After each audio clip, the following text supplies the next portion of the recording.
কালকে সন্ধ্যের সময় কিছু গাছের চারা কিনে নিয়ে এসেছিলাম। সারা রাত ভরে আর এক ফোঁটা ঘুমাবার পারি নাই। মনে হচ্ছিল কখন বেলা উঠবি আর সেখন দেয় গাছ কাটা লাগাবো। তো পরে ব্যানতে উঠে ছাদে চলে এসেছি। আর সেই যে গাছগাছালি চারা বানা লাগানো নিয়ে ব্যস্ত। তারপরে হচ্ছে যা নাস্তা পানি বানাবো। তো এই যে গাছের গোড়ের ভিতরে কিন্তু শাকসবজির খোসা মোসা ধুয়ে দেওয়ার পর মানে দিয়ে দিই সার হওয়ার জন্য সেনতে আবার দুটো টমেটোর চারা হয়েছে। কি সুন্দর! আমার আর দুটো টমেটো ছাড়া নার্সারিতে কিনা লাগলো না। টমেটোর বিচি ফেলালে কিন্তু চারা হয়ে যায়, আলাদা করে আর কেনার কোনো দরকার নেই। যে কোনো তার বিচি ফেলালেই তো চারা হয়ে যায়, কিন্তু ওই চারা হতে সময় লাগে। যে ইনস্ট্যান্ট গাছ লাগা দিলে ওই গাছটা সহজে হওয়ার কারণে ইনস্ট্যান্ট কিন্তু গাছই কিনে নিয়ে আসি। আর একটা বেগুনের বেসন রাখলে একটা বেগুনের দাম হয় 30 টাকা 40 টাকা। এক গাদা বেশি অত চারা দিয়ে কী করবো, যার কারণে বেগুনের বেসনও রাখা হয় না। এই যে নার্সারিতে কিনে এনে লাগাই নেয়। তো সকালে গমের তুটে কিন্তু চারা চুরো লাগা টাকা ধুয়ে দিকে দেখি আবার সৈন্যের ফুল পড়ে রয়েছে। ভাবলাম গোটা দিয়ে ফুল নিয়ে যায়, দুই সাইডে বড়া বানায় ওইটা দিয়ে খাইয়া দেবো না। তো এই ফুলের ভিতরে কেড়ে রেণুগুলা সুন্দর করে চিমটে ফেলা দেবো। ফেলা দিয়ে 2-3 মুঠ ডাইল, 1 মুঠ ডাইল দিয়ে ওই অল্প একটু পেঁয়াজ দিয়ে কিন্তু 4-5টা বড়া অনায়াস হয়ে যায়। 2জন মানুষের ঘরে বাইরে এই 2জন মানুষের এটুক বেলায় দিয়ে হয়ে যায়। আর যে কোনো জিনিসই আমরা একটু করে রান্না করি, তারপরেও দেখা যায় মেলা খান্তিক করে থেকে যায়। তো এই যে কত খান্তিক দেখেন ভর্তা করছি।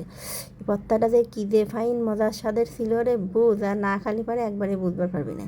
ভর্তাটা খাওয়ার পরে এই যে আমি এখন ভয় দিতে পারতে আমার জিভে দিয়ে টুস করে পানি করে মোবাইলের স্ক্রিনটা বেজে যাচ্ছে। বারবার পুষতেছি আর ভয় দিচ্ছি, কী আর করা কন। এই যে প্রথমে বটবডি বেশি করে একটু রসুন আর কাঁচামরিচ কাঁচা পেঁয়াজ দিয়ে হালকা করে তেলের পাতিতে ভেজে নিয়ে সামান্য একটু ফুটা পানি দিয়ে দিচ্ছি। ওই পানি একটু শুকনোর পরে তারপরে লাইড়ে একটু কালা করে গাঢ় পাইতে দেবি, তারপরে একটু ভাজা হয়ে যাবে। এদিকে আবার শুকনো মরিচ সাইডে ভেজে নিয়ে সাথে হচ্ছে 4-5টা ইচে মাছ ভেজে নিয়ে ভালো করে ডলন দিতে হবে।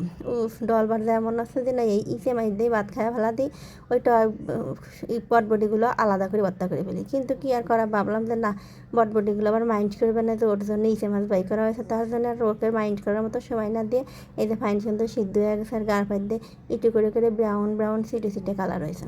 তারপরে কিন্তু এটা সুন্দর করে এর মধ্যে ফিনিশ করে বাটি দিয়ে দেওয়া লাগবে। এটা কিন্তু আপনারা পাটাতেই করতে পারেন, তো আমি বাটনার মধ্যে করলাম। ও অনেকে আবার এই বাটনা অনলাইনের থেকে কেনেন 200 টাকা করে। এটা কিন্তু আমি দামাদামি করে 2 নম্বরের থেকে কিনে নিয়েছি মাত্র 150 টাকা দেয়। তো এই যে আপনারা একটু আটটি চলতি পথের থেকে কিনতে পারে, কিন্তু যে কোনো জিনিসের দাম একটু কমে পাওয়া যায়। তো সরষের তেলটা ভালো করে মাখা নিলাম। আর এই ভর্তাটা 4-5 দিন অনায়াসে ধুয়ে খাওয়া যায়। কিন্তু সর্বনাশ হয় এই যে কাঁচা পেঁয়াজটা দিয়ে।